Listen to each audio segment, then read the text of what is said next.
Yo, what's up everyone? It's Josh Tongol, and I'm very excited about today's guest. Her name is Susanne Wilson, aka the Carefree Medium. And Susanne Wilson is an evidential medium and spiritual teacher.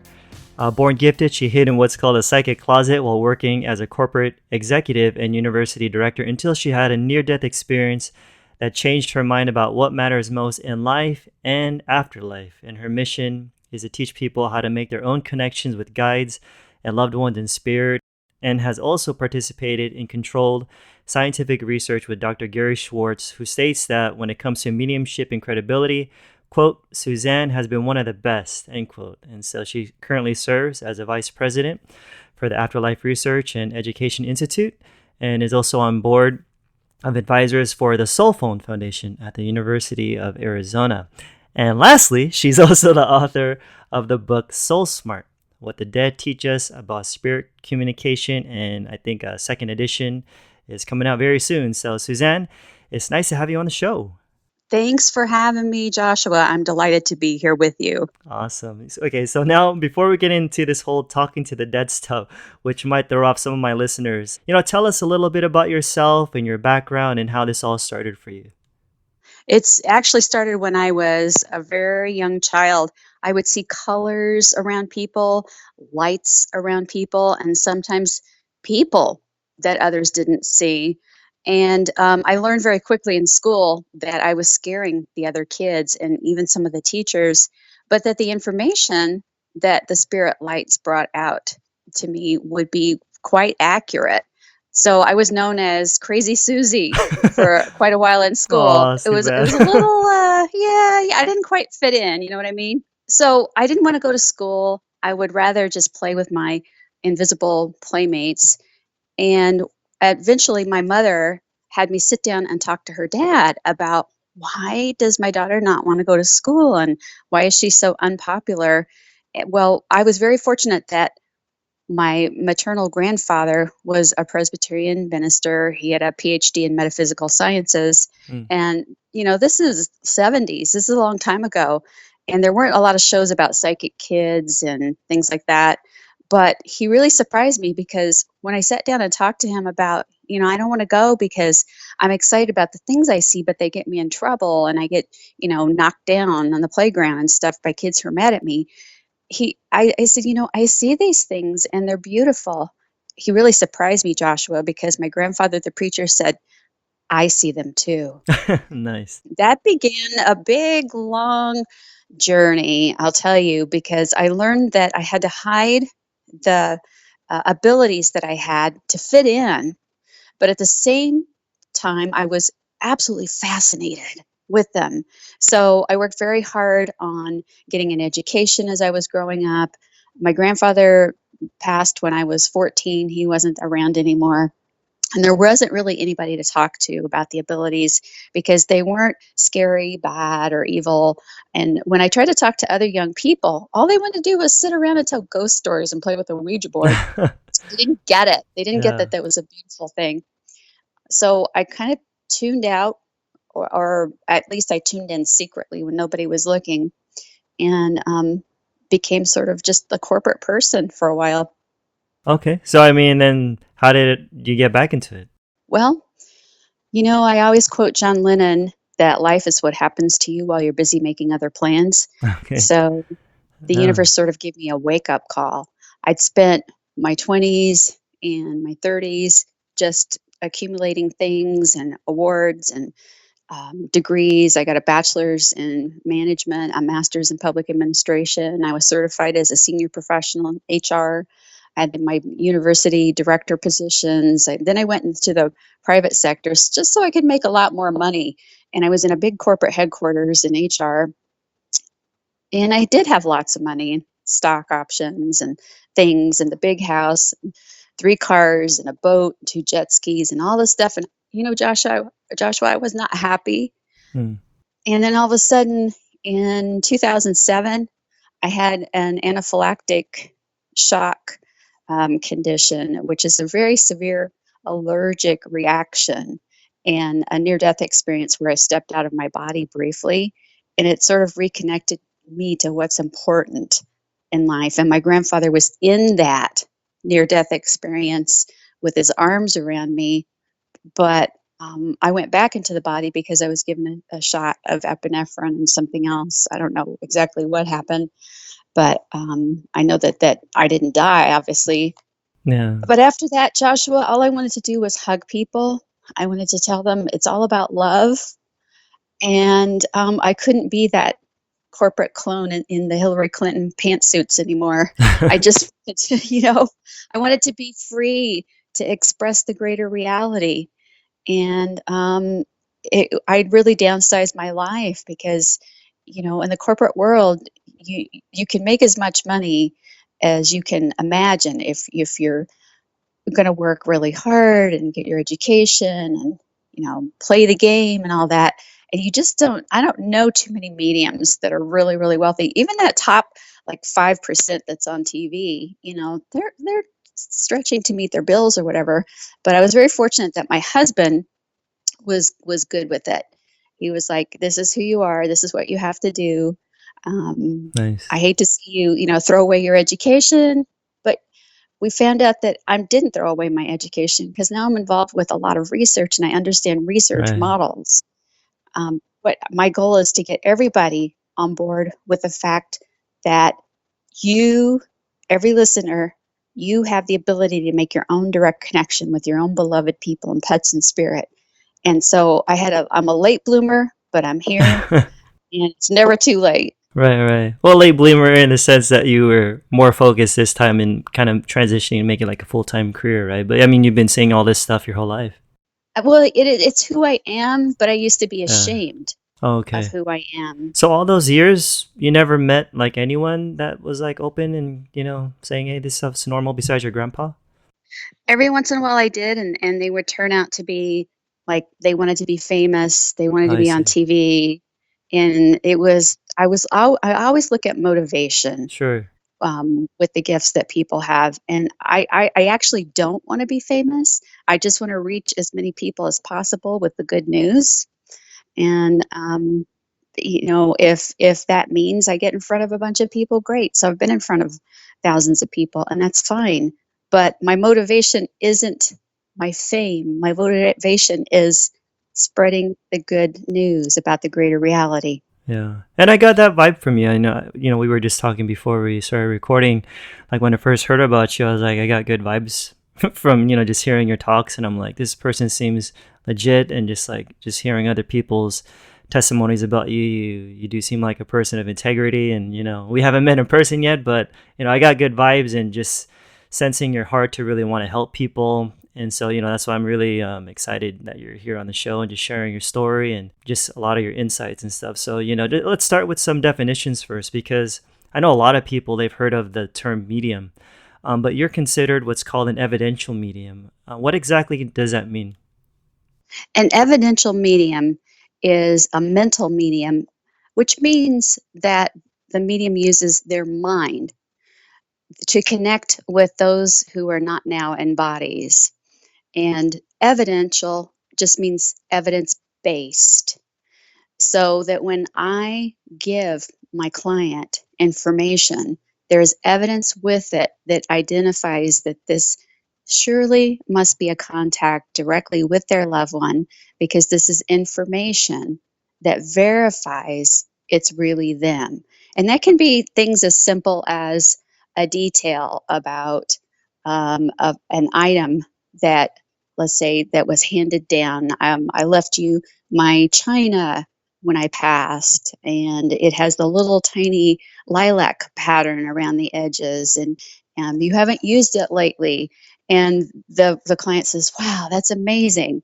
And like, you're great. And I'm like, no, they're great. The love bond between, and you're great because the love bond between you and this loved one is so strong that I ride the wave of that energy and can get that information for you.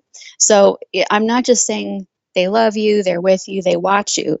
Yes, that's all true. So I will say that, but there will be evidence with it. Does that make sense? Yeah, yeah, for sure. I mean, that's just something I think a lot of people would want to hear. I mean, especially skeptical people, right? Because you always hear a lot of like psychics and mediums say, oh, so and so is coming through. They're just telling you that they're with you and they love you, and that's probably true. But it's like from a skeptical point of view, it's hard to believe that this stuff is real unless you gave some of those details, like what you were talking about, like China handed down, or you have certain like dates or other objects that are so personal or private that's not like on someone's Right. about me page on Facebook or something like that, right? So Yeah, and see, you mentioned Facebook, and that can be a problem because people will put their whole oh lives out yeah, there. yeah, Like, what? right, Hold something back, folks. So, 10 minutes before I sit down to do a session, and just for your listeners, please don't call me for a private session because I'm just way too bombarded. And for a while, I had to stop doing that because I'm teaching so much. But um, before I sit down for the session, I'll say, "Listen, can you, Spirit, who's coming in for Joshua?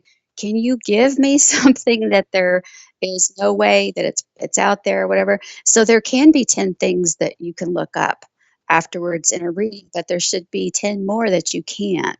yeah, yeah. So I mean, that's just like something that you can verify Mhm. that's just not out in the public. So I mean, what would be the difference between like a psychic and a medium then?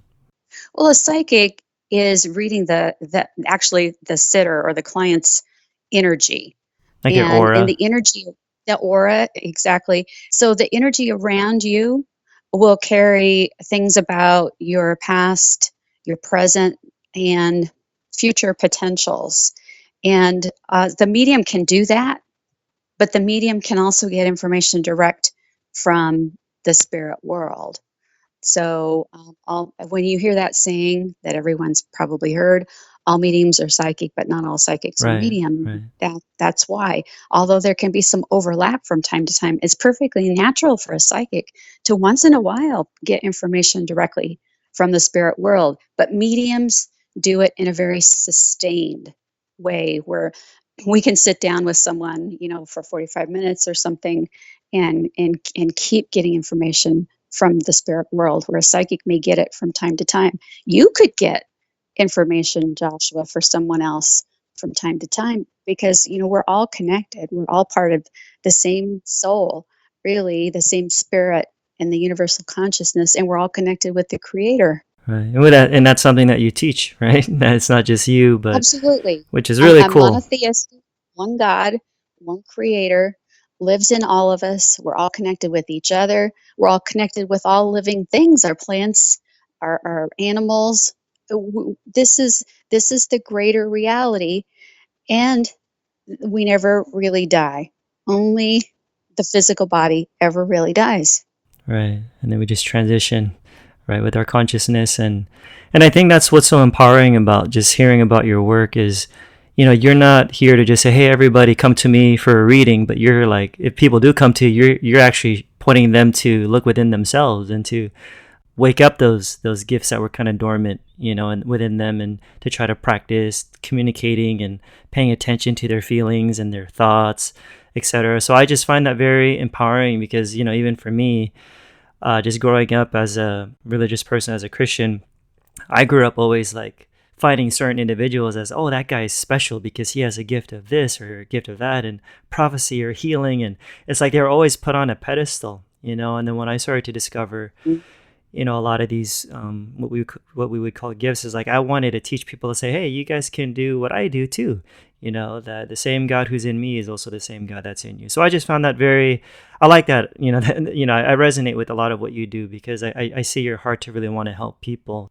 So yeah, I mean, when it comes to, let's just say, like, quote unquote dead people, because I know no one really is really dead, but Hmm. is it something that you could switch on and off? Because like you said, you could not just, I mean, you could actually see them. I mean, so do you see them like physically, or do they look kind of like transparent? Like how do they look like to you?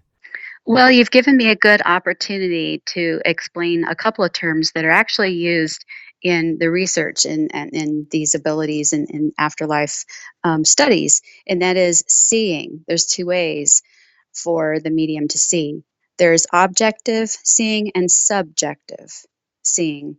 Objective seeing is seeing them in the room, just like a person. And a way to remember that is think of I see an object. Okay. Subjective seeing is seeing the spirit in your mind's eye, sort of like a daydream. That daydream can now like superimpose itself for a second or two over whatever you're looking at, but it's not like it's in the room.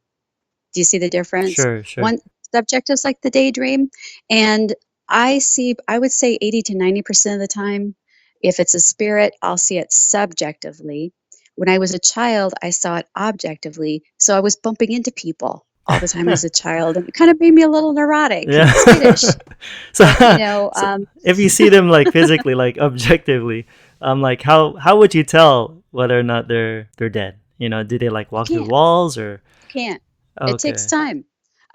I've even had a full on conversation with a little girl in a park a few years back, not that long ago, where we were talking. I was walking my two dogs. We're in the park, and we chatted. And she told me I live right over there, and she pointed to a house, and she said, "And that's my brother." And there was a boy riding a bicycle that didn't really seem to notice us, and we had a full on 5-minute conversation. And as we walked away, I watched her walk towards that house and just evaporate and realized, oh my God. So they do fool me once in a while. So But people watching you are thinking, what is that lady doing? Talking to yeah, nobody. she's talking to herself. Fortunately, I had two dogs. Maybe they thought I was talking to them. But, Right, right. she wanted to be around her home and she wanted to be around her brother. And that is the truth of the greater reality, is that we are their heaven. Yes, they have a wonderful life there. There's lots of activities and the arts and sciences and socializing and music and things there. But we are their heaven too, and they come and check on us frequently and celebrate with us and prop us up when we're sad. So, I mean, how do you deal with privacy then? So I mean, that's one thing to be outside, and talking to some kid that, was someone that was dead. But like, what about in your home? I mean, how do you deal with like going to the bathroom or showering or even sex? You know what I mean? Like, I think those are Yeah, things that people get oh, uncomfortable great. thinking about. Great question. And right after the near death experience in 2007, I didn't have a way to deal with it. And I can remember I'm in the bathroom with the door shut, and I have one, two, three, four knocks on the door twice. I'm the only one at home. And I guarantee you, Michelle says we're not knocking on the door. I mean, yeah, weird stuff. So what happened then is I had the same teachers that I had been going to learn how to hone my abilities, and it was a big secret, and oh, don't tell anybody because I've got my corporate job. I had to go back to them and say, guys, help me, I can't shut it off. So I learned better grounding and centering. I learned that just like you have to make boundaries with living people and tell them when to back off or give you space, or when they're crossing lines, you do the same thing with the spirit world. So it's not necessarily switching off, like you don't see them when you don't, well, like they don't just appear out of nowhere all the time, but it's like you just kind of deal with them in a different way. Like, say, hey guys, It's sort of can a you? combination, Okay. really. Is I have things that I do that say I'm on and I'm off, but they still might want to try to break through, especially because the light or the aura or the energy of a medium is bright, and that can attract them. So they still might want to break through. And so what I've done is I've designated the hallway of my house as a place where they can come visit, and that's it. Any other room in the house, my team, my guardian angel mainly, will just kick them in the butt and just get them out, Right, literally. right. So And they're I'm pretty fortunate that I respectful. have an office. Well, Hmm. they have to be, because I tell them I'm the medium. Nothing gets through unless I put it through. So you're going to have to follow the rules. And if you don't, here's my guardian angel, and she'll just make you follow the rules. But see, the great thing about having made all that money, which I don't have anymore, is that I was able to buy my own office condo. So I do most of my work, 99% of my work is done at my office, and that's always full of spirit. So I can just like lock the door, go home, and then at home they're only in my hallway and they're only connected to me and my clients. Does your husband see anything too? Yeah, He he'll does? deny Okay. it. He'll He'll totally deny it. It was like, okay, so think of this, he's a former Marine master sergeant, an engineer and an entrepreneur and very left brain guy, very, very analytical. And, I'll come home from work, make dinner, and I'm hearing a voice from down the hallway. And I'll say, "Do you hear that?" He'll say, "Yeah, it's been going on all day. It's one of your people." Well, he hears it. He's seen things. And mostly, I think his abilities have picked up because, he's around me all the time. Sure, yeah. But we've also been able to see, our dogs that have passed have shown up at our house, and he's been able to see them objectively, which is really neat. So, I mean, when it comes to like you guys saying these, like whether it's pets or even human beings, like what's the difference between what you would call a ghost and another term that other people hear is like these earthbound spirits? What are the difference between those? First off, the earthbound spirits are very, very rare. Okay. It's like sighting a manatee in certain parts of Florida. People say they're there, but you never see them. I mean, it's very, very rare. And we think that there's lots of them because of the fact that we see these TV shows that play up what I call scary, bad, evil. Right. And it's not. But the earthbounds are those that at death, they, for whatever reason, didn't get directly into the light. Free will still applies on heaven as it does on earth, and nobody can make you go into the light. They can stand there and say, "Come on in," but they can't pull you in. So those who didn't, the light's always there for them. The creator never turns her back on a soul. So for whatever reason, they're ignoring the light and they're here. Some of them are because they're afraid of judgment if they go across. Some are because they were just super, super concerned about something here on the earth. But Or like every once in unfinished a while, I've business, or like you see that in I'm movies. yeah, but more about things like, they were very responsible for a lot of family members that they're concerned about. I can't leave them, Just want to stick or they, around, yeah.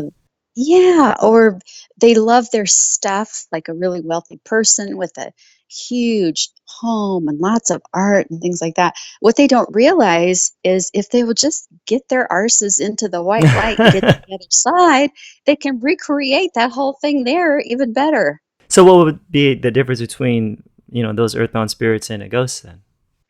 Well, pretty much the same thing, although ghost, it's all labels, It's Joshua, just semantics it's then. all labels. Yeah, but the main thing is there's also something called a residual haunting where there's just an energy imprint and it's like a movie's replaying. There's no intelligence behind that, but some people will call that a ghost. So that would be the main difference, I think, between earthbound and ghost. It's like something being played on repeat. Like you'll just see the same kid over and over just walking through the hallway, like for whatever reason. Is that what you're talking Right, about? Oh, okay. right, right. So where exactly would you say that that community is? Right here. Right here with It's us? absolutely, Like absolutely right here, it's right just next at a to you. different frequency, you would say? A different frequency, a different vibe. And you know what? This is where a lot of people stop listening to the radio show. Oh, they're talking about this frequency. They're talking about vibration, because they don't know what it is. So, do you mind if I explain that a Of little bit? course, yeah. Feel free.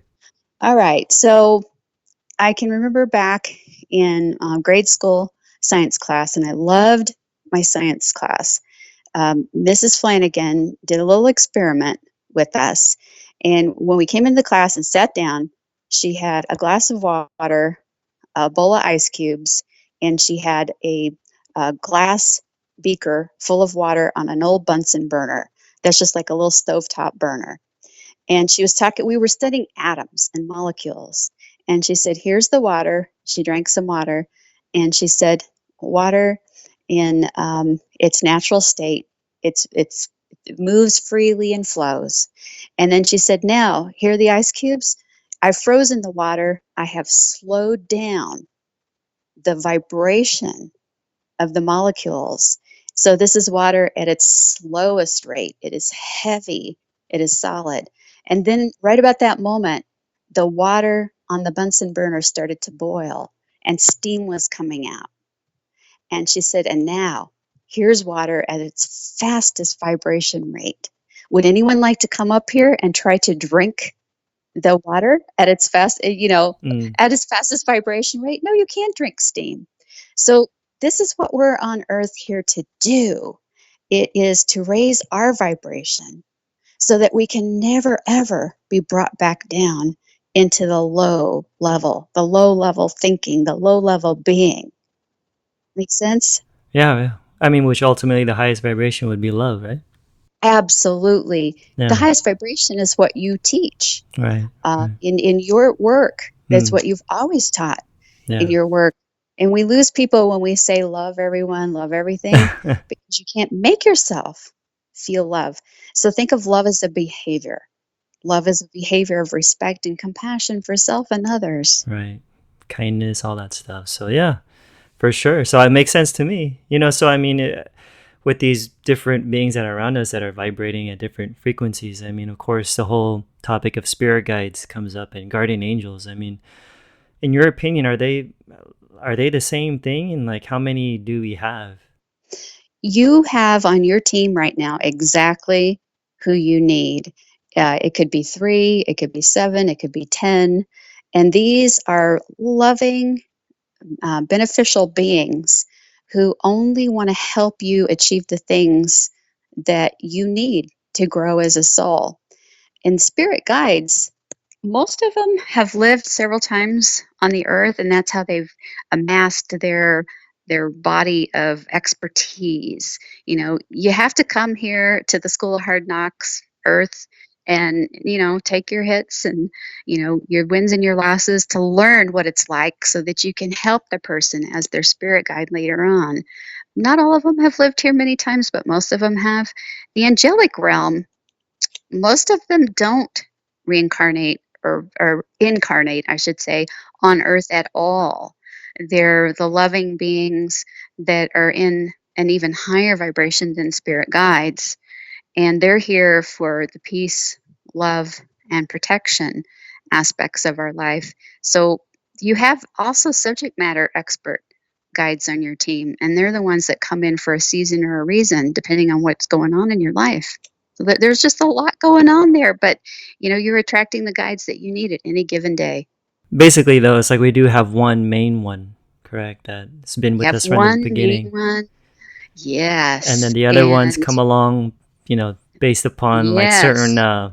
things that we have planned, like whether it's for work or school, like we have different guys for different things. Is that pretty much Yeah, it? there are relationship guides, like if you're going through a divorce, that will come in and help you through that. Or you've just gotten married, and they'll help you with, that adjustment as well. Whatever's happening, there are healing guides. Most people have one or two that come in and help them heal themselves, and come in and help them to help others heal. That one guide, I refer to it as the master spirit guide. You might think of them as the main guide or primary guide.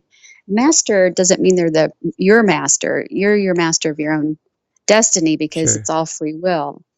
But the master spirit guide, there needs to be one that's with you from birth to death and in between lives that has the whole picture. And they kind of coordinate these other guides, but they're also, think of them as your BFF or best friend forever in spirit. They're always Right. there. Right. So I know one thing that could go on in people's mind is like, okay, that's nice to hear that, like maybe in theory, right? Like, but a Mhm. lot of people feel alone, so like why, if that's true, why do a lot of us feel alone at times? We Like no feel one's alone there, because of the duality and the duality of our nature, meaning we're part spirit and we're part physical being. This soul within the body, that is our true self. And that really resides, we believe, in the subconscious mind, while the conscious mind, the part of you that analyzes and rationalizes and makes decisions about what is happening, is more connected to the body. So that the subconscious there's kind of a dual split there, where the soul of you that knows that life is eternal, that knows the greater reality, it sort of gets subjugated or buried or put on in the back seat of the car, while the driver now is the conscious mind that's got to survive the earth.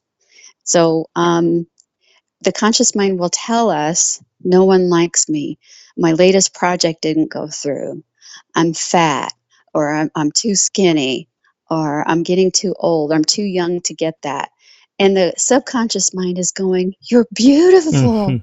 You're loved. Right. You're surrounded by loving beings at this moment. Your ancestors are here proud of you. And it's just hard to tune in to that subconscious that knows who we really are. The best way to do that is to get quiet. And if you can't meditate, don't meditate. Instead, just sit out with nature and focus on one word like love or peace or bliss. That's the best way I know to hear the subconscious soul self. So just like at a soul level, we know deep down that we are loved and we're not alone, which, as you said, like We know. meditation can help, or even looking at nature, right? So, And for my people that are phobic of meditation, and I feel like that really is a phobia that should be classified. Don't think of it as meditation, because then you get really hard on yourself and beat yourself up about, I can't meditate. yeah. Just Right. be with nature and focus on one word. And if it helps you, set your timer on your phone for 5 minutes. And if a thought floats in, don't entertain it, don't push it away, just let it float by. And you'll find that, 5 minutes becomes 7, becomes 10. And I really only meditate myself 10 minutes a day, and that's plenty. Same here. This is kind of like a loaded question, but it's related to the whole guardian angels thing. I mean, like, people, of course, this will pop up in people's minds. Where were guardian angels when someone is like tragically killed, like, or in a car accident or something? We have exit points built into the life plan. And in 200 years of afterlife research, with information coming through mediums that don't even know each other in different cities before there was even an internet, mediums would say the average person has 3 to 4 exit points in their life. And whether you take that as a function of a decision made between your soul, your team, or whatever. So Like a soul let's use contract. an example of the soul contract. Yeah. Sure. I don't believe that everything's contractual. I think the broad strokes are, and certainly exit points or potential deaths are in there, right? Mm-hmm. And blissfully, we don't know when those points are, because some of them might take them just to get out of here, and that's not the point either. But okay, so let's say, all right, big car accident. How many people know somebody who walked away without a scratch from a nasty car accident? You hear that, right? Yeah. So that person will say, wow, my guardian angel was with me. Or people say, wow, you must have a great guardian angel. Well, the guy didn't have an exit point at that time. If he did, he would have gone. So let's say there was an exit point. He would have died. Where was the guardian angel? If it's your time to go and your soul's agreed, I'm taking this exit point, or it's my last one and I have no choice, your guardian angel's still there. But what they do is they come in and wrap arms around you and slip the soul out of the body so that at death you don't feel that terror and that pain. So they're doing their job. But if there was no exit point, then the guardian angel puts arms around, and by arms I mean energy. They'll put arms around you and protect you from even getting a scratch. So one way or the other, the guardian angel is doing their job. Don't blame the angel, folks. Yeah, because it could go on in people's minds, right? With like people dying on an airplane. I'm like, yes, a lot of them died, but this one or two didn't. It's like, did the other angels not do their job well? So what you're saying is that all of them had their guardian angels, but it's just some of them had certain exit points at that time, while others didn't. Yeah, the guardian angel will assure that your death is not terrifying and painful. Now somebody's going to say, wait a second, Susanne, I just saw my loved one suffer for years or months with cancer, and it was painful and it was terrifying. That's different. That's not death. That's the injury, the illness, whatever leading up to the death. The death itself is never terrifying and it's never painful because of the guardian angel. Big difference. Yeah. Thanks for sharing that. Now since you're considered an evidential medium, you have any stories that you can share without, having to mention any of your clients' names or whatever story that could kind of help out some skeptics so they could actually consider and say like, huh, that's interesting, like how did that happen? Yeah. Just anything that comes off the top of Actually, your a mind. very well documented one. And you mentioned in your intro of me, which is very nice. And thank you for that, by the way. But you mentioned that I've participated in double blind, triple blind, scientific controlled lab studies. And that's pretty dry stuff. It's not Sure. exciting, but it provides the evidence that Sure. science needs. And I'm happy to volunteer my time to do that. But I also have a very well documented case that didn't happen in a science lab.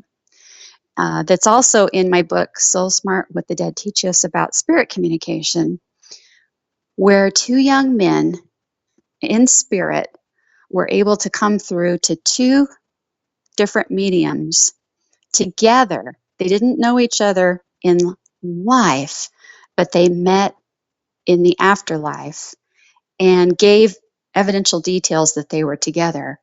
It's called Hiking in Heaven. And in fact, I just presented this case at the Helping Parents Heal annual conference.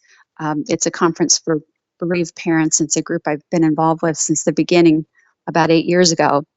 So I'm doing this reading for this woman named Jody Ruff, and she lives in North Carolina, where the Citadel is. Her awesome son, Brian Ruff, was a Citadel cadet. It's a military school. And he had a bad dream that the trip he and his buddies were planning to drive down to Florida to see a game, that they had an accident, that the car wrapped around a tree, and all of them died. He tried to talk the boys out of going, and they made fun of him. They went without him. Sure enough, they had a car accident, wrapped the car around a tree, and they all died. Poor Brian took that very hard, and he killed himself. Yes. And he's doing great on the other side, by the way. He's doing fantastic. So during Brian's reading for his mom, Jody, and we're on the phone, another young man shows up. His name is Morgan Boisson, and his mom is the president of what later became Helping Parents Heal. So I say to Jody, do you know Morgan Boisson? No. Could your son have met? He lived in France. I know he lived in Arizona. No, I don't see how. And I said, well, they really like each other. They met on the other side and they're hiking in heaven. Okay, that's nice. No proof, right? Where's the evidence? None. Wait for it. It's coming. So just a few weeks later, Morgan's mother, Elizabeth, is having a reading with a medium named Tina Powers down in Tucson. I've never met or spoken with Tina, didn't know her. And Tina has Morgan coming through and says, he's got another young man with them. She gives details that point to Brian, but then she says, oh, they're hiking in heaven. Same exact words. Nice. Yeah, Right. that's awesome. It's a beautiful story because the fact it shows you that people on the other side will arrange for their loved ones here to meet and be friends and comfort each other, especially the kids on the other side. And it's also wonderful because it didn't happen in a lab, so it was more poignant, very beautiful, and it helped heal two families. And as the story is told 8 years later, now it's healing thousands. Yeah. No, it's all good. All these stories, anecdotal, or whether they're in a scientific, in a lab experiment, it doesn't matter to me. I mean, there's a lot of evidence out there showing that this stuff is real, but I know some people will still have some reservation, as you mentioned earlier, about like, these people are coming through and like, I know should. Yeah, but I know there are some people who even just think about the idea of talking to the dead. They think, oh, red flag, that's demonic and dangerous. And I know that's something that a lot of people with a religious background tend to say, thanks to, TV and a lot of horror flicks. So, isn't there a dark side to this as well, where it's not always all light and love? And if so, if there is this dark side, how can you ease people's fears about this? Oh, God, that's a wonderful question. Well, first off, the best protection that anyone can have is to have your own loving thoughts and keep your words and your actions based in compassion. And so it's your good intentions that give you the best protection from the spirit world. Joshua, I'm much more scared of the living than I am of the so-called dead. But Sure. there is a dark side to everything. There is a yin yang, a negative charge, a positive charge, but your exposure to it can be limited when you are centered, you are grounded, your intentions are from love and pure. And so I teach grounding and centering and protection as sort of like a basic intuition development 101 to my students. And I teach students all over the world in small group mentoring sessions. That is where we start with, let's get the basics. You're not doing this to get the lottery numbers. You're not doing this to do spells or conjuring and things like that, because there are low level beings. Sure. They're not in what we would call heaven. They're just in a vibration even lower than Earth. And let's face it, Earth is a pretty low vibration, that would love to come in to you through the Ouija board, or would love to get involved with you in dark practices. As long as you're not doing those, you have nothing to fear. So, I mean, these lower levels, though, I mean, would you call it hell You can call it or hell, but hellish? most of my friends in the spirit community have referred to it as the lowers and the lower realms. And, it's funny. I had this discussion with a scientist the other day. I've yet to have a soul come through and use the word Hell? hell or the word Akashic records. Okay. Right. So I'm like, it's labels. It's Sure. labels. I've had in just a basic reading someone say, "I'm not in hell. Don't worry, ha ha ha, joke, joke, joke." But over there, they really just think of it as, oh, it's those levels, and they don't spend any time thinking about it. Yeah. Yeah, I do know that some people wonder, like, these lower levels, whether you call it hell or not, like, because of the religious doctrine that people have inherited. Are these lower levels eternal, where people are stuck there? Well, no, we're promised by a loving Creator that there is an eternal progress of the soul, and that I'm going to use the word hell just for a common vocabulary here. We create our own hell, because when our body dies, where we go next is determined by the sum of our thoughts, words, and actions on the earth. Those all get stored in the aura or the energy field around us. That aura doesn't die just because the body dies. The aura lives with us. It's permanent, so there's no getting away from it. You want to try to live by the golden rule. So when you pop out of the body at death, your aura becomes sort of like a transporter, for lack of a better term, and it's going to automatically take you to the vibration that you are. So there's So all the I want to go to a nice responsibility. place. Yeah. So it Yes. really matters how we live here and now, right? Exactly. I like the quote you put in your book, which was from Edgar Casey, where he says, for you grow to heaven and you don't go to heaven. And I Grow think, to heaven. yeah, You go that's to such a heaven. good That's quote. right. So like what we do here, or even in the next life, right? It really matters how we live our lives. It's not just this say a little prayer, then bam, you're in this paradise without, in a Yeah. sense, And doing the work. it does, but that can upset people too, that thought. Yeah. So I try to tell people, try to be perfect and love perfectly, but know that you're not going to be perfect. And as long as you get up every day and you mostly do the best and you mostly do the right thing, you're fine.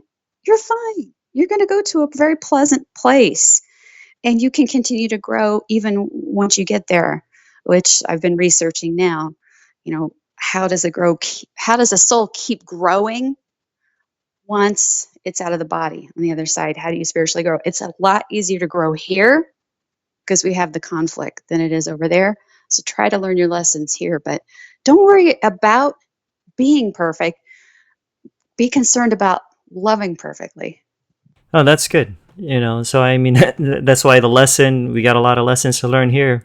Might as well wake up now to, the reality of what really matters in life is love and service, and helping other people, instead of just living for ourselves. And what we do now, once we cross over, it carries over the things that we've done, everything that we've done, everything that we've Yes. thought, and consciousness continues, which I think Yeah. is a big blow Yes. to a lot of the religious dogma that I, learned for so many years, that it seemed like, all the stupid stuff that we've done, it just gets wiped out because you just receive Jesus into your heart. And I'm not to say that there's no such thing as any hope or redemption, but it's like we don't take into account that what we do here actually does matter. Exactly. It's not a one-shot deal Yeah. where you get blessed and you can do whatever you want and then go get blessed again Yeah. because you haven't done so great. It's a sum total. It's a cumulative effect on the soul. Everything we think about, everything we do, and nobody's going to judge us once we leave the body and go to heavenly home. Nobody's going to judge us. Except We really judge ourselves. ourselves, Right. really. And some people are very hard on themselves because of missed opportunities, and it takes them a little while once they get home there to sort of get over it. But listen, I grew up in the church. We walked right across the street and we're at the church. I was a child of death. I went to every funeral up until age about 12. When we moved further away with my granddad doing the funerals, I saw the so-called dead standing by the coffin at their own funeral. I saw them walking around, looking in the pews and giving hugs to the people there. I saw them say, "I'm okay, I'm okay." And I know my grandfather saw them too, almost as often as I did. So what he was teaching, and he was well ahead of his time, was when he said, "No one comes to the Father but through me," quoting Jesus, he would quickly back that up with being like Jesus. Hmm. No one comes to the Father but through being like Jesus, not being a Christian or paying church tithes, although, they do great work in the community. So please don't give up your church. You're making a difference in the community. But do think God didn't tell you to just accept everything at face value. He's trying to tell us to love. Right. Following the model that Jesus set out for people, Exactly. right, which My is love. granddad played golf with a Catholic priest and a Jewish rabbi. And, they had these great discussions. And sometimes I caddied or we'd go fishing or whatever. So I got to hear all of this as a child growing up. It's profoundly changed the way I look at the spirit world and life. So I'm glad we really got to emphasize that because, like I said, when it comes to religion, a lot of it's very focused on beliefs and doctrine instead of focusing on loving, or like Right. everyone's focused on like, is Jesus, God in the flesh or blah, blah, instead of focusing on the model that Jesus set out for people, which was to love and to forgive and to show compassion and to heal, etc. So loving really matters. Well, 1,000 years ago, we needed a lot of rules and a lot of dogma. People were illiterate and they would be just sort of, like Neanderthals or heathens if they didn't have a lot of rules and a lot of things. And the church was the law. So what worked then doesn't necessarily work now. There's a new spirituality evolving that has to do with putting compassion first. Yeah. Just to kind of go back to like on how you even saw, you go with your grandpa to these funerals and you would see the quote unquote dead people actually there next to their coffin. So, based all these years, based on the data that you've collected, Suzanne, what happens when a person dies in a sense of like, what, if you could just take us through some of the stages that happens, like the moment of death, can you kind of give us a picture of some of the stages? Well, it seems to be different depending on how the person died. So there's similarities. The differences are it is a lot easier of an experience if you allow yourself to die in a state of grace and calm. So those who do seem to have a very, very easy trip through to that vibration. They talk about seeing a light, some see a tunnel, although I never saw a tunnel. I just heard beautiful music, but of course, I only had a near death experience. And there is someone there to greet you, either a loved one that's near and dear to your heart, a pet that's near and dear to your heart, or they'll see sometimes an angel or a religious figure, who you need to see, and you can request who you want to meet you at death, although it's not necessary, but you can request and it will be honored. And they just have their arms extended out to you because nobody can pull you into that light. My recommendation is go straight into their Go to the arms. light. Right? Go, yes, do it. And then once you get there, you're shown the beautiful scenery. There will be people standing around waiting to see you. If you're tired, or if you've had cancer, or you've been very sick, or had chronic pain, or you had a traumatic ending, you may need a little rest. And then you'll have a stop in what some of my friends in the dead community call the halls of healing. Halls of healing, yeah. That sometimes they call them just the halls or the healing place, but halls of healing seems to be kind of a standard thing we've been hearing. And you'll go into sort of like a spa like setting and lie Nice. down, and you really do sleep. It's like the best nap of your life. And those of you who have insomnia, listen, this is pure heaven. Yeah. Someone will wake you up when it's time to go to your memorial service, because most of them do.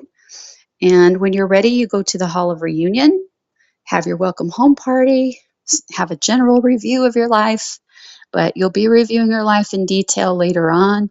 The biggest thing in the early stages is welcome, welcome, welcome. You've done very well. We love you. Don't you feel fabulous? Nice. So I think that's new for a lot of people, to be honest. You know, it's like, especially how you mentioned that there's these halls of healing. It's like, are people resting? I mean, people usually just think it's just heaven and hell, you know, at least a lot of religious folks. And it's like they think that everything's just perfect already. And because just even having a lot of people on my show where we talk about this particular topic, there are even times where people don't even know that they're dead. Right? It's not always just like this perfect paradise immediately, because like it takes some time to adjust, right? Yeah, and you'll be given the patience and the time to adjust that you need. And those who are in denial that they're dead, that does happen. And you may, if you're in denial, you may wake up and it will look like you're in the hospital. But you feel good, you're just confused. And there literally are those who volunteer to act as nurses and doctors and counselors. And when you're ready to say, oh, I did leave my body behind on earth. Okay, I'm ready. Then you can leave the hospital and walk out into the beautiful sunshine and the beautiful community. But it's just like here, except there is no center on ego. There's no centering on money, competition. There's no illness. The heavenly country has no death. And they're very concerned about how we're doing here on earth, but they're not worried and upset. They miss us, but it's a bittersweet, cherished feeling because they could tune into us whenever they want. It's sort of like we on earth to them, it's like we're away at camp having our fun days and our crappy days, and they're there watching and cheering us on. Nice. And this is very physical. Yeah. Yeah. I mean, they surprise me sometimes. Joshua, the older I get, the more I'm learning to never say never, because I used to say, oh, they never eat over there. You don't have to eat. And then for the last few years, I've had people coming in. I was telling me they're eating over there, or they simulate eating. They don't really have to It's just eat. something that I they was enjoy. Yeah, they enjoy. For some people, it wouldn't be heaven without the culinary delights, as some of them have explained to me. Right. And that's cool. And as you mentioned earlier too, so these people, they eventually have something called the life review, right? Yeah. Where they'll see the big picture of like all their thoughts and actions and everything that they've done, good and bad. And so what's the purpose of all that?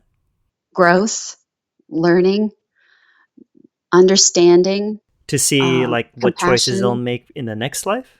It can be that, but it can also be understanding if you weren't able to get it right in a certain area, maybe while you're here, you can use your abilities to inspire someone on earth to get it right. Maybe by helping someone else on earth, you will be able to heal the things that you did that weren't so good. So it's not about, oh, you got to go back and fix this. It's not about, uh, you have to go back and do this better next time. Yeah, there's that. But there's also helping Helping heal people others. here. Yeah. They'll come down and they'll whisper in our ear, don't do that. That's unethical. Right. You know I did so that. there's many ways, Right. right? Exactly. There's so many ways to serve, and Mm. there's so many ways to learn. It's not all just one way. Isn't that wonderful? Yeah, it Liz? is. So you know we're speaking about different kinds of incarnations, right? So it's like what you're referring huh? to. At times it could be referred to as like the life between lives period. So you're kind of like in the in between Mhm. before you incarnate again, which of course it implies reincarnation. But I've seen people reject this whole idea of reincarnation because they're thinking, man, if that were true, then I don't remember anything prior to this life. So what would be the point? So what's your response to something like that? When you come to the earth, you bring with you your soul, and your soul knows everything that you've learned. It's not completely forgotten. It's only forgotten from the analyzing, rationalizing part of you. If you take a moment and before you act, weigh in and do a gut check. How does this really feel? Is this the right decision? And whether it's your guides making you feel the yes or no, or whether it's you or your higher self, does it really matter? Most people don't stop and think and evaluate, is this ethical? Is this right? Is this is in my best interest? Will this help the growth of my soul? Or could this possibly do harm? So to say that it's like you're starting over every time is not true. You come here with all the knowledge you need to succeed in the rough classroom of Earth. You just have to take time to check in. One of the things you can do is first thing in the morning when you first wake up, I'm here. Thank you. I'm grateful. Now, tell me, what do I need to know today? And then just pause for a moment. Perhaps a flash of an image will pop into your mind, or a few words will come to you, or a thought. Pay attention to that thought because your soul knows. I guess another answer could be it's the fact that like if we had all the knowledge from our previous lives, it would be pretty overwhelming too if we had all the answers already, right? It's like what lessons can we even Yeah, learn? yeah. Well, exactly. Good point. If you came here knowing everything, it's like the teacher giving you the answers to the test questions. You wouldn't learn, you wouldn't study, you wouldn't go through the ups and downs that you actually came here for. And Earth has a lot of awesome and magnificent things to offer that the other side has, but they're different.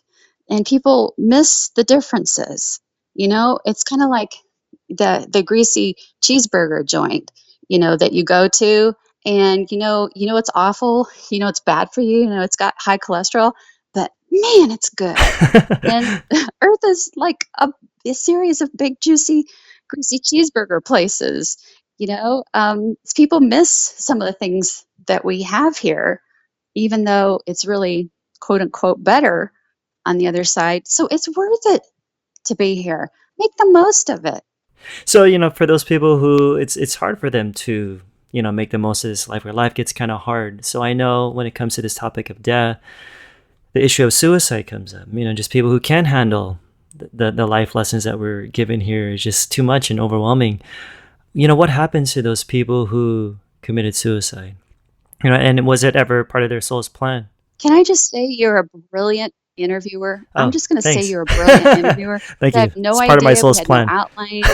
Well, you have an outline. It's part of your soul's plan. I had no idea what you're going to ask, but you're covering all of the big points Oh, that cool. I hope to cover. Nice. So God bless you and Thank thank you. All right. So suicide. No, no, no, no, no, no, no, never, never, never, never, never. And this is a never that needs to stick, folks, because You'll be so upset with yourself when you get there. The younger people seem to have an easier time getting over it. Um, but the people, I think over about 30, they really beat themselves up when they get home. Like, shoot, I went through all of that for nothing. Um, because the things that you went through that were so challenging, that upset you so much, were designed by you. You didn't say exactly how you wanted to suffer. You just said, I need to learn some important lessons. Well, you got the best way to learn them, but you gave up on yourself. Don't do it. Having said that, those who have a loved one on the other side of life who did punch their own ticket, did take their own life early, don't worry about them. Send them loving thoughts and prayers, because after they wake up from their hall of healing and they get out into their world, they're going to receive all of your thoughts and prayers, and they're going to need them, because everyone has their arms open wide to hug them and help them and include them, but they feel like the odd person out because they gave up over here. They feel like failures. They're not. Eventually they get over it, but it can be really hard. They're not in a bad place except for mentally, and even that's temporary. Nothing's ever permanent. Sure. And I'm glad you emphasize, the whole, don't do it, because it's like, especially people who read a lot of books about like the afterlife and people visiting heaven and all that, like it could cross someone's mind like, well, why not just die? So they could go And some to, have. yeah. Some And it's have. sad, that they just, they would choose to do that and take it into their own hands, and because they would want a Yes. better life. I'm glad that you emphasize that we should never do it, and that it'll still be a process for them in the afterlife. But it's like, I know what you're saying. At the same time, it's encouraging, because those who have lost someone to suicide, they could have the thought, like, hey, what if they're in hell? That's probably the unforgivable sin. I mean, like there's a lot of people that think like that. Well, I got to tell you something, Joshua. Last year, I had a very heartbreaking incident where I on my calendar, I will take the first name of the client that I'm going to read, and I write that on a legal pad, and I start to meditate.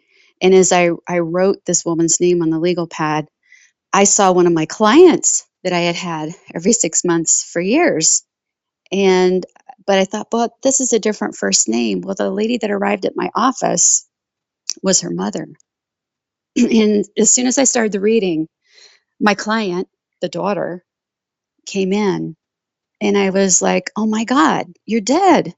And she said, yes. And she gave me my symbol for suicide. Mm. Her mother, my client, proceeded to tell me, I had a dream, Susanne, and I knew my daughter came to see you, but I didn't know about the contents of your readings with her, because we worked on business and relationships, not just visiting with deceased, her pets and her people. But she didn't know the contents. And she said, in my dream, my daughter said she was sorry that she killed herself. And then she said, Susanne told me that I would be upset with myself if I did that. Because at one time, I don't even recall it, but apparently one time the subject came up.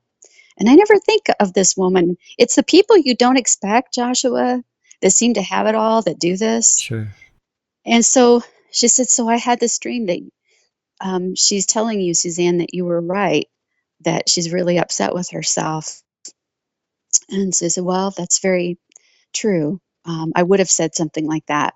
So we spent that hour talking to her daughter on the other side and telling her to forgive herself, telling her to get a counselor there that would help her. She had refused counseling. And then for the last few minutes, her energy really lightened up. And then we were talking about her horses. She got her horses back over there. It had passed before her, and she was happy. And so we ended the session with, so you can see what a wonderful life awaits you there on the other side of life if you'll just allow yourself to forgive yourself. And I think she did. I hope she did. I prayed that she did. Oh, I'm glad you shared that. Yeah, because I'm sure it's tough when they cross over and then they feel a lot of shame and regret, especially leaving all the other people behind, heartbroken. She did it in just like a spur of the moment thing too. Yeah, yeah, and I know that's what can happen. It's just life could get so overwhelming, and in that moment, you just think that's the solution. Unfortunately, Hmm. unless they just pressed on for another day, and they could have saw the light again. Just to not give up. And so yeah, I'm so glad we talked about that. And I'd also like to ask you Yeah. about children. Because that's also a big topic when it comes to death. What happens to a child? When they die. Well, I love the kids so much because they're so dedicated to their families here on earth. And my first few years of doing this work full time, it was almost 100% kids from the other side. And I got to know their culture there and how they support each other and how they cheer each other on. They have so much fun reaching out and sending signs like hummingbirds and butterflies and dragonflies and symbols and breaking into the dreams of their parents and their siblings and their grandparents on earth to say hello.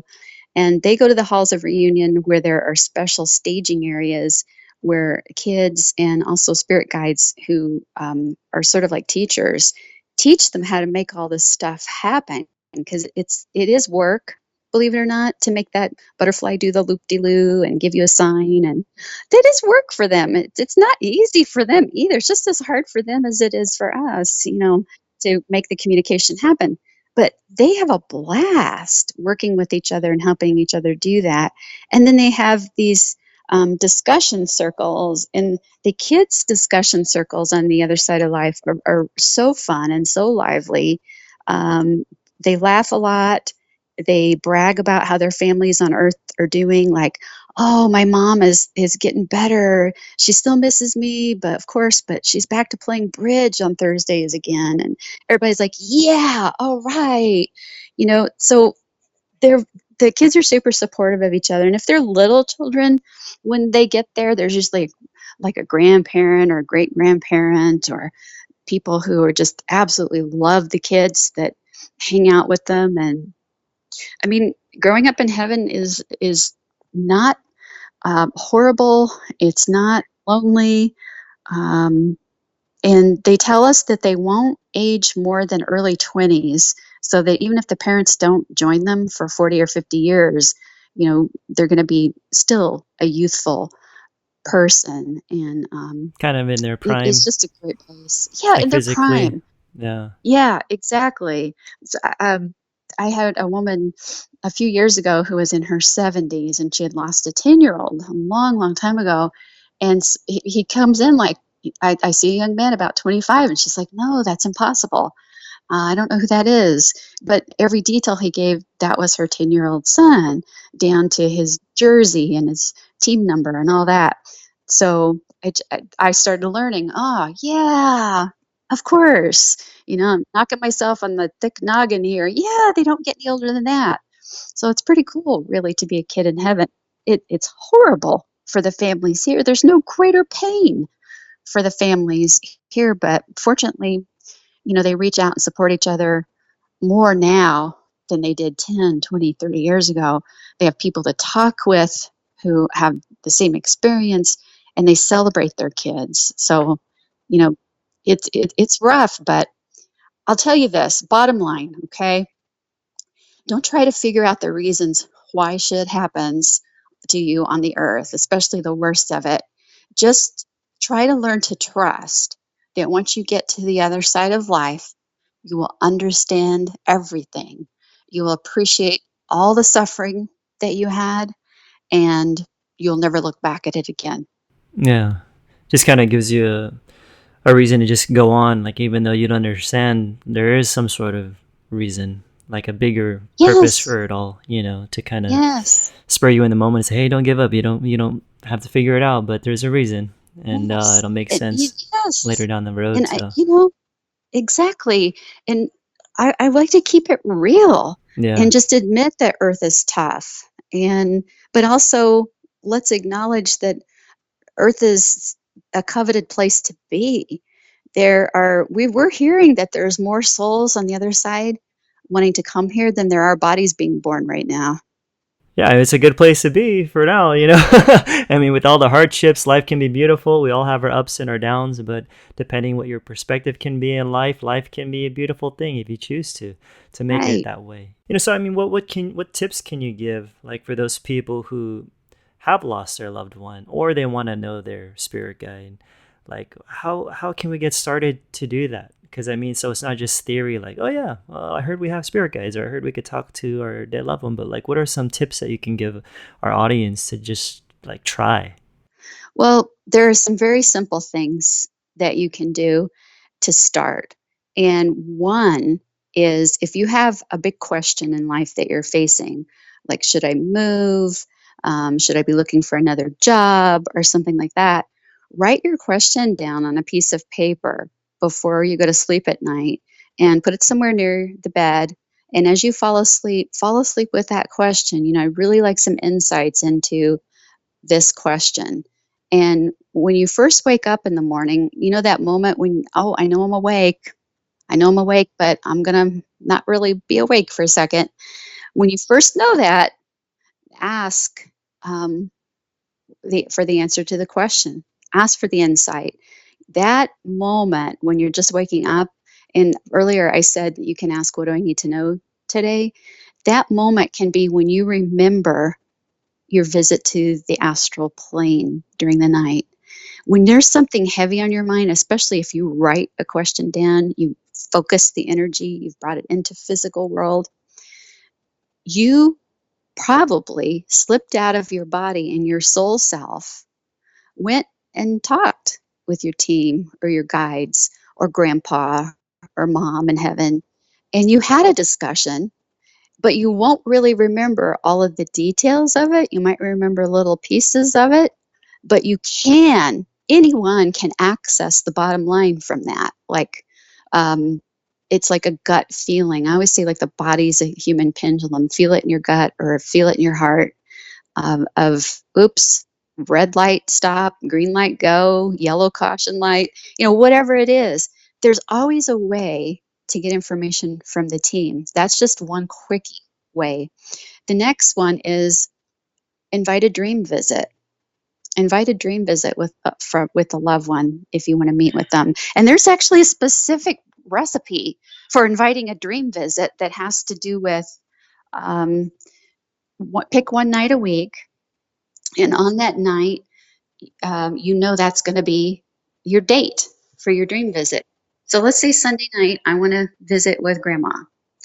All week long, every day, I'm going to say, Grandma, remember Sunday night, come into my dream. Because grandma's got to get to a rehearsal area in the Hall of Reunion and start figuring out, well, how do I do this dream visit stuff? Or maybe she knows. I don't know. She still needs an appointment because she's got stuff to do too. She's got to put a lot of energy into it. Right? So then when Sunday rolls around, first off, I have grandma's name on a little sticky note on the bathroom mirror. Last thing I do before I go to sleep is brush my teeth. I see her name. Yes, reminder. As I'm getting ready to get in bed, I have her picture by my bed. I have a bowl of water because water is a spirit conductor. And I have actually a brooch that she gave me, an object of hers that carries her energy. I set them by the bed, and as I'm falling asleep, I fall asleep with a happy memory of grandma and me, stuff we were doing. For us, that would be making chicken and dumplings. So I see that memory, I feel that memory in my body and my heart. And right as I fall asleep, I ask for the gift of the dream visit, and furthermore, the gift of remembering the dream. Nice. It works. In the morning, again, in that moment when you know you're just waking up, that's when you want to say, what happened last night? And just let it flood back to you. And it can be just little bitty pieces, but take it, take the win. Be grateful for that little bitty piece of memory. And if nothing else, you're going to have that great feeling of having had the visit. Document this stuff, keep a journal of all your signs and dream visits and things. If it didn't work the first time, try it again a week later, a week later. I say try it at least 3 times before you give it a rest. When you do get the dream visit, celebrate it, be grateful, because gratitude will get you more dream visits, and then give it a rest. Invite somebody else next time. But these are just a couple of really simple ways that I've heard from people around the world. They saw them in my book. They followed A, B, C, D, 1, 2, 3, and it worked. But Joshua, sometimes it doesn't work. And I want to tell you about that. So I had a woman, and this is just a typical story. It represents several dozen people. She wrote me a beautiful email about how she's tried for years to connect with her young daughter, and it just didn't work. And she thought, since I was her best reading ever, if she followed my advice, surely it would work. And she tried the meet and meditation the way I describe it. She tried to meet in a dream visit. She thought, well, I'm going to try to meet in meditation one more time. Didn't work. Her heart's broken. And I'm reading this email going, oh my God, this poor woman. Then I get to the next paragraph and she tells me the good news. She said, about an hour after I tried to meet my daughter in meditation this time, I was sitting on the end of my bed crying. My daughter appeared. She was sitting on the bed next to me. She threw her arms around me and I felt her hug me. I could smell her hair. It only lasted an instant, but Susanne, she was there. And I want to thank you. So it I did didn't do happen. anything. Yeah, that Yes, I didn't do worked. anything to her. She opened up. She let go of all doubt. She had no fear. Is this bad or good to do or whatever? And she never gave up. And it just took time is all. So even if you don't get the actual thing you asked for, something's coming to you. Maybe in another way. And as you said, it's those on Maybe the other better. side. They still got to figure out a way on how to communicate, right? Right. That's exactly right. It's work. So just like we take classes and people take classes with me or they go to workshops or whatever, They do they're it doing the too. same They thing. take classes Yeah. too.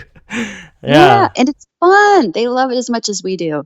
Maybe even more because it's fun doing it and it's fun watching our reaction. Yeah, yeah. And what's great, you guys, is that Suzanne has this all laid out in her book. Like she has like several ways to try to contact your spirit guide and get its name, and even different prayers and scripts at the end of the book, which I found really helpful. It's really, really cool. And you even have like some downloadable stuff, right? If people want Yeah, to I like put it just, all it's out all on your there. website, right? I've got and videos. So yeah, For just sure. share it. So yeah, as we close, Suzanne, any closing thoughts or advice you want to give to our listeners? Know that you're not alone and know that we're all children of the same creator and love really does live forever. No one we love is ever lost. Beautiful.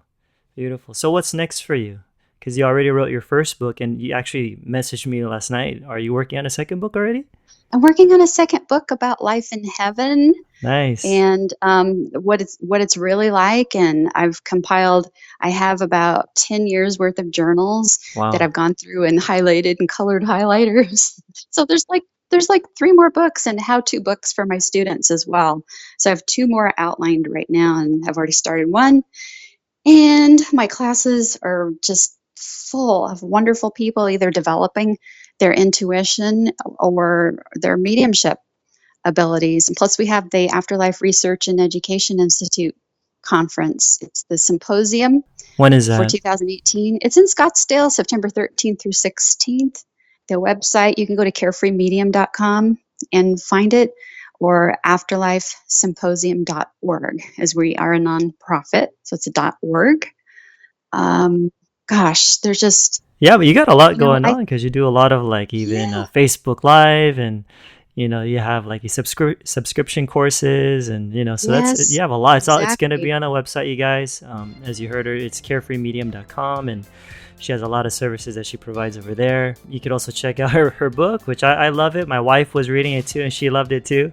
The book's called Soul Smart, on Amazon.com. You can find it there. And if you guys appreciate the show, you want to continue to support me, you can go to patreon.com/Joshua Tongol.